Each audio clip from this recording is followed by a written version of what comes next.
Hello class 12th। आपका term 2 का syllabus पूरी सेकेंड बुक है, लेकिन चैप्टर नंबर 12 जो लीनियर प्रोग्रामिंग है उसे छोड़ते क्योंकि टर्म 1 में आ चुका है। अब मैं आपको बताने जा रहा हूँ एक्सरसाइज वाइज कि चैप्टर 7 में कौन कौन एक्सरसाइज कम्प्लीटली डिलीटेड हो गई हैं या किसी एक्सरसाइज का कौन सा पार्ट डिलीट हो गया है। तो जब चैप्टर 7 की बात करते हैं इंटीग्रल्स की, इसमें 7.7 कम्प्लीटली डिलीटेड है एंड 7.8 चैप्टर 7 में यही दो एक्सरसाइज डिलीटेड हैं। अब आप चैप्टर नंबर 8 में आएंगे एप्लीकेशन ऑफ इंटीग्रल्स में, उसमें 8.1 तो है, लेकिन 8.1 में आपने देखा होगा कि you have to find the area between line and curve. Curve हो सकता है पैराबोला, सर्किल या एलिप्स, लेकिन 8.2 में एरिया बिटवीन टू कर्व्स है, तो 8.2 कंप्लीटली डिलीटेड है। अब आते हैं हम डिफरेंशियल इक्वेशन में। डिफरेंशियल इक्वेशन में जो आपकी थर्ड एक्सरसाइज है 9.3, जिसमें कि आप क्या फाइंड आउट करते हैं, procedure to form a differential equation. अगर इसका आपको जनरल सोल्यूशन दिया हुआ है तो 9.3 कंप्लीटली डिविजिबल है। मतलब डिफरेंशियल इक्वेशन बनाने का जब जनरल सोल्यूशन दिया हो तो 9.3, टॉपिक आपके दिया है 9.3 कंप्लीटली डिविजिबल है। ठीक है। अब 9. एक ऐसी एक्सरसाइज है जिसमें आपको ध्यान रखना होगा, और वो है आपकी एक्सरसाइज 9.6। ठीक है।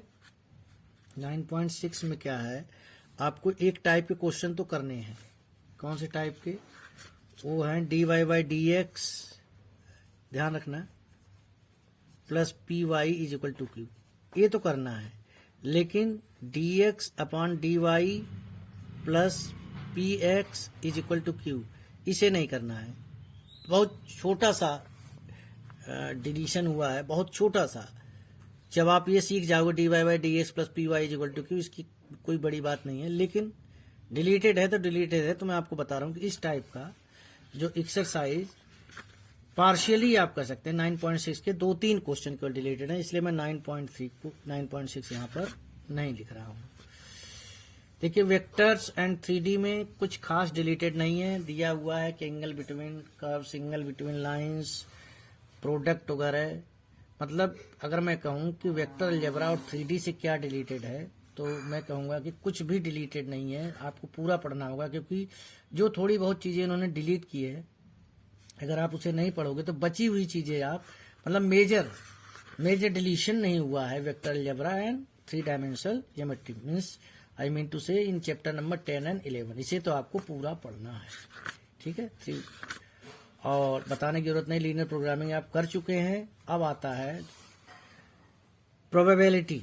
प्रोबेबिलिटी में मैं आपको बता दूं कि आपका 13.1, 13.2, 13.3 सब आ रहा है। एक पर्टिकुलर एक्सरसाइज है जिसमें मीन एंड वेरिएंस पूछे जाते हैं। ठीक है। तो मीन और वेरिएंस को डिलीट कर दिया गया है।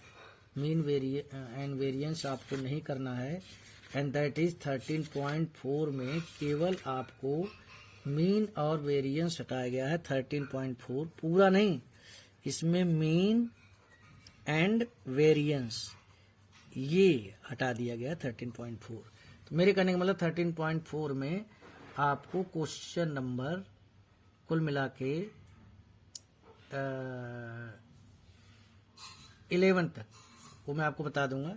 मीन और वेरिएंस को छोड़कर बाकी सारी प्रोबेबिलिटी तो निकालनी है। कंप्लीटली जो डिलीटेड है दैट इज बाइनोमियल डिस्ट्रीब्यूशन। 13.6 है आपकी 5 है, ये कंप्लीटली डिलीटेड है। आप देखेंगे लैंग्वेज जो इन्होंने यूज की है कि बाइनोमियल थ्योरम के ऊपर जो प्रोबेबिलिटी है वो। तो आपके इतनी एक्सरसाइज टर्म 2 में कंप्लीटली डिविजिबल हैं। क्या क्या डिविजिबल है, आई होप इससे आपको काफ़ी हेल्प मिलेगी अपनी तैयारी करने में। तो सबसे पहले मैं चाहूँगा कि इसके अलावा जो बची हुई एक्सरसाइज है उसकी तैयारी करें और अपने बोर्ड के एग्ज़ाम को अच्छी तरह करें। उसके बाद जब आप कोई कंपटीशन वगैरह देंगे तो ये सब सारी चीज़ें पढ़नी होंगी, लेकिन बची हुई चीज़ें आप पढ़े हुए हैं तो इन सबको पढ़ना कोई बड़ी बात नहीं। लेकिन अभी आप फोकस कर लो, इन्हें छोड़कर बाकी चीज़ें जो हैं उन पर आप फोकस करो और कोशिश करो कि आउट ऑफ मार्क्स आए। और भी सब्जेक्ट्स के डिलीटेड पोर्शन और क्लास के डिलीटेड पोर्शन क्या हैं उसको मैं जल्द अपलोड करूँगा। पढ़ते रहिए, प्रैक्टिस करते रहिए, आपके बोर्ड के पेपर मार्च में स्टार्ट हो जाएंगे। इस बात को मत सोचना कि एग्ज़ाम नहीं, एग्ज़ाम होंगे और सब्जेक्टिव टाइप पेपर होगा, सो अपने आप को अपडेटेड रखिए। Thank you.